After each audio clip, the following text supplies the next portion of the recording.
এবারে এই গ্রামের সবচেয়ে বড় গরু আমরা কিনছি, বন্ধুদের বলতে হবে তো। ওই দিদা এদিকে আয়। কিরে, কি হয়েছে বল। কি বের করতেছিস? জানোস, এই বছর সবচেয়ে বড় গরু কিনছি আমরা কুরবানি দেওয়ার জন্য, এই গ্রামের সবচেয়ে বড় গরু। ধর, তুই আমাকে গরু দেখছিস? আমরা বাজারে সবচেয়ে বড় গরু কিনছি। কে, তোদের গরুর দাম কত? 3 লাখ টাকা। তোকে গরুর দাম কত? আমাদের গরুর দাম 5 লাখ। দাম যতই বেশি হোক, আমাকে গরু সবচেয়ে বড়।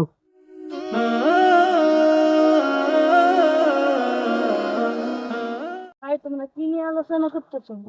আমরা গরু নিয়ে আলোচনা করতেছি। তুই কো, আমাকে গরু দেখছিস না কত বড়? দুধ তৈরি, তোকে গরুটা আমাকে গরুটা সবচেয়ে বেশি বড়। প্রত্যেক বছর আমরা কুরবানি দেই, এলাকার সবাইকে গোস্ত দেই। তোমরা খালি একলারাই কি গোস্ত দেন নাকি? আমরাও তো দেই। তোমরা মানো আর না মানো, গ্রামের সবাই জানে যে আমরা কত বড় গরু দেই। কিরে, তোরা কি নিয়ে আলোচনা করিস? ভাই তুমি বলো, এলাকার সবচেয়ে বড় গরু আমরা কিনছি না? তোর এই সমস্ত গল্প বলতে বলছে কি?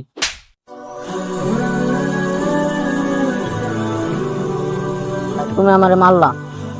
হ্যাঁ, তোরে মাইরে ভালো করছি, কারণ তোর এই কুরবানির গরু নিয়ে সব কথা বলতে বলছে কি? ভাই আমি তো সাধারণ কুরবানির গরু কিনছি, এই কথাটুকু বলছি। কুরবানি কি আমরা মানুষকে দেখানোর জন্য করব না আল্লাহকে দেখানোর জন্য করব? অবশ্যই ভাই, কুরবানি আল্লাহকে দেখানোর জন্য কি করবো। আমরা যার জন্য কুরবানি করতেছি সে দেখলেই যথেষ্ট।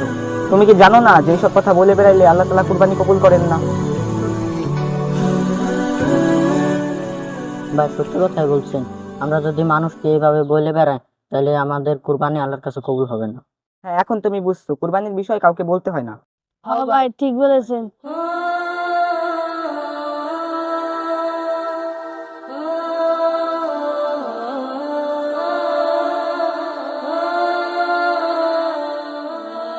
ভাই, আমরাও তো গরু নিয়ে অনেক কথাই বলছি, আমাদের কোরবানি কি কবুল হবে না?